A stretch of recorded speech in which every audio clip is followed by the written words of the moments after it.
Habits can make you, habits can break you. বন্ধুরা, অভ্যাস হলো আমাদের এমন একটি মূল্যবান সম্পদ যেটা আমাদেরকে সুপ্রতিষ্ঠিত করতে পারে, আবার ধ্বংসও করে দিতে পারে।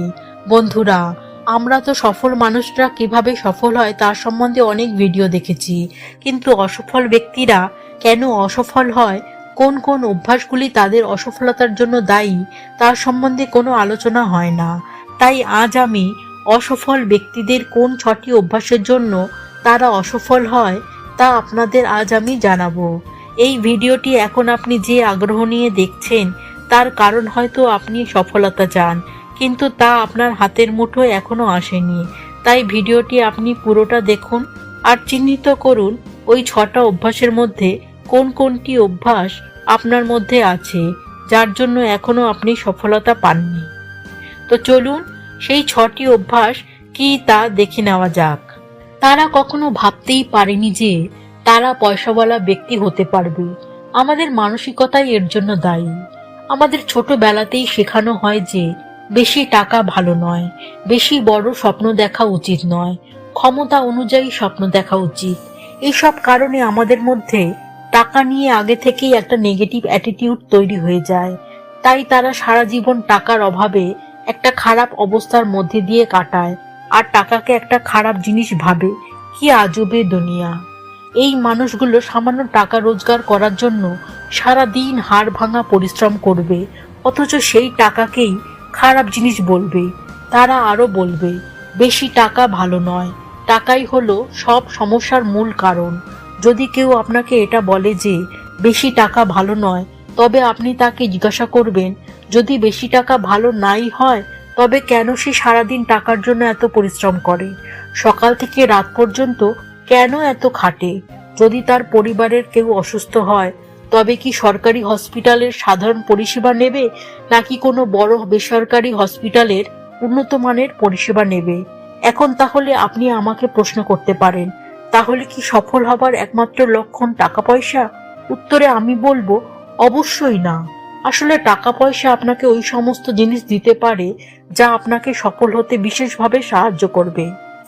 ঢিলেমি করা বা প্রোক্রাস্টিনেশন।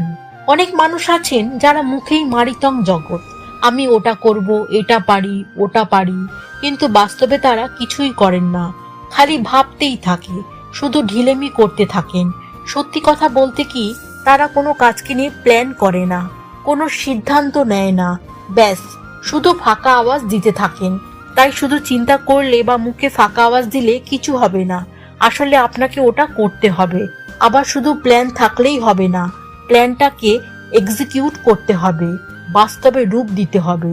এমন একটা সময় ছিল যখন আমিও অনেক কিছুই ভাবতাম, এবং শুধুই ভাবতাম। আমি ভাবতাম একদিন অনেক কিছুই করব, কিন্তু শুরু করাই হতো না। নানা কারণে ঢিলেমি করতাম, মোবাইল দেখতাম, টিভি দেখতাম, বিছানায় শুয়ে শুয়ে আকাশ কুসুম চিন্তা করতাম আর ভাবতাম আপনার টাইম আয়েগা, কিন্তু সেই টাইমটা আর আসছিল না। তারপর একদিন সবকিছু ঝেড়ে ফেলে দিয়ে ইউটিউবে এই চ্যানেলটা করলাম আর নিজেকে প্রতিষ্ঠিত করার একটা চেষ্টা করে যেতে থাকলাম।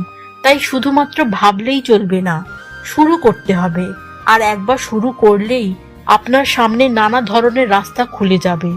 তাই আপনার কাছে একটা ছোট্ট অনুরোধ, আর ঢিলেমি নয়, এবারে শুরু করুন। তারা শেখা বন্ধ করে দেয়। তাদেরকে যদি কেউ নতুন কিছু বলে তখন তারা এমনভাবে তাকায়, এমন অ্যাটিটিউড নেয় যেন তারা সব কিছু জানে। তারা ভাবে কোনো কিছু না জানা মহাপাপ, এতে তাদের স্মার্টনেস নষ্ট হবে। কিন্তু আসলে তা নয়। আসল সত্যিটা হলো কোনো মানুষের মধ্যে সব জ্ঞান থাকা সম্ভব নয়। আমরা অনেকেই ভাবি আমি অনেক শিক্ষিত, আমি অনেক পড়াশোনা করেছি, আমার অনেক ডিগ্রি আছে, কিন্তু সময়ের সাথে সাথে নিজেকে আপডেট করা প্রয়োজন। নিত্য নতুন জ্ঞানে নিজের জ্ঞান ভান্ডার ভরানো প্রয়োজন। একটু চেষ্টা করলেই জানতে পারবেন বিল গেটস, ওয়ারেন বাফেট এখনো প্রতিদিন বই পড়েন নিজেকে আপডেট রাখার জন্য।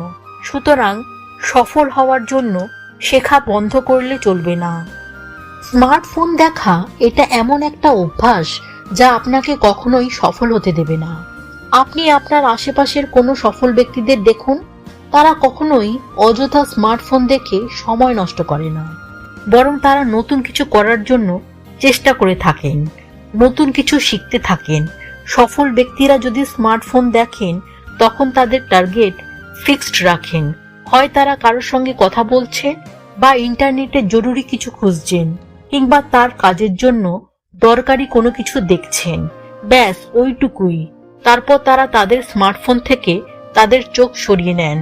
সেখানে অসফল ব্যক্তিরা তাদের যাতে কাজ না করতে হয় তার জন্য স্মার্টফোন দেখেন, অযথা সময় কাটানোর জন্য স্মার্টফোন দেখেন, ফোন দেখবার জন্য বাহানা খোঁজেন, বলেন অনেকক্ষণ কাজ করেছি তাই একটু ফোন ঘাঁটছি।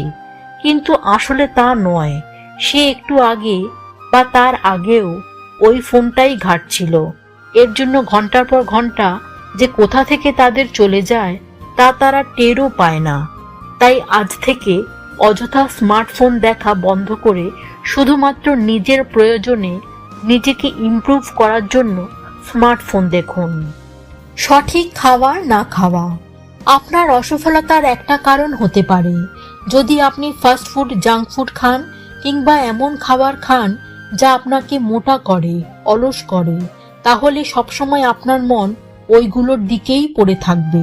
অলসতার থেকে মুক্তি পাওয়ার চেষ্টার দিকেই আপনার সব অ্যাটেনশন থাকবে। তারপর যদি আপনি সময় পান তবে আপনার সফলতার জন্য পথ খুঁজবেন, আর না হলে সারাদিন বিছানায় শুয়ে আপনার রোগ সারানোর উপায় খুঁজতে থাকবেন। দ্যাটস অল, এর বেশি আর কিছু নয়। অন্যদিকে সফল ব্যক্তিদের দেখুন, তারা এমন খাবার কখনোই খাবে না যা তাদের শরীরকে অলস করে দেবে, মোটা করে দেবে। তাই আপনার খাবার এমন হওয়া উচিত যা আপনাকে এনার্জেটিক রাখবে, সুস্থ রাখবে। তাই ফাস্ট ফুড, জাঙ্ক ফুডকে দূরে সরিয়ে রাখতে হবে। খাবারের সঙ্গে সম্পর্কিত আরেকটি অভ্যাস যা অসফল ব্যক্তিদের মধ্যে আছে তা হলো শরীর চর্চা না করা। এই ব্যাপারে আপনারা সকলেই জানেন যে শরীর চর্চা আমাদের সুস্বাস্থ্যের জন্য কতটা জরুরি। তাই হেলদি খাবার খাওয়ার সাথে সাথে শরীর চর্চাও শুরু করুন। তারা একটানা কোনো কাজ করে না। সফল ও অসফল ব্যক্তিদের মধ্যে এটা একটা মস্ত বড় ফারাক। সফল ব্যক্তিরা তাদের কাজ একটানা করে যান, সেটা শেষ না করে তারা সেই কাজ করা থেকে বিরত হন না, তাই তারা আজ সফল। অন্যদিকে অসফল ব্যক্তিরা কোনো কাজ নিয়মিত করতে পারেন না। উদাহরণ হিসাবে বলা যায়, তাদের হঠাৎ করে একদিন মনে হলো আমি বেশ মোটা হয়ে যাচ্ছি, ব্যায়াম করা দরকার। তখন তারা কয়েকদিন উৎসাহের সঙ্গে ব্যায়াম শুরু করে, জাঙ্ক ফুড, ফাস্ট ফুড বন্ধ করে দেয়। তারপর কিছুদিন পর আর উৎসাহ না পেয়ে ব্যায়াম করা বন্ধ করে দেয়।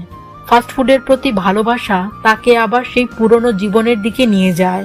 সেই রকমই এরা কোনো কাজ প্রথম দিকে খুব মনোযোগ দিয়ে করলো, তারপর ভাবলো দূর, এটা থেকে ওই কাজটা বেশি ভালো, তাই এবার এটা বন্ধ করে ওটা শুরু করে দেয়। যার ফলে কিছুদিনের মধ্যেই সব উৎসাহ হারিয়ে আবার বসে পড়ে। তাদের এই মাঝপথে হাল ছেড়ে দেওয়ার অভ্যাস তাদের জীবনের সব ক্ষেত্রেই দেখা যায়। সেটা হয় টাকা পয়সার সেভিংসের ক্ষেত্রে বা কোনো নতুন কোনো কাজের আরম্ভের ক্ষেত্রে। বন্ধুরা, এই ছিল আমাদের সেই 6টি অভ্যাস যা আমাদের সফল হতে দেয় না। ভিডিওটি ভালো লাগলে একটা লাইক ও চ্যানেলটাকে সাবস্ক্রাইব করে নোটিফিকেশন বেলটাকে অন করে নেবেন। নমস্কার।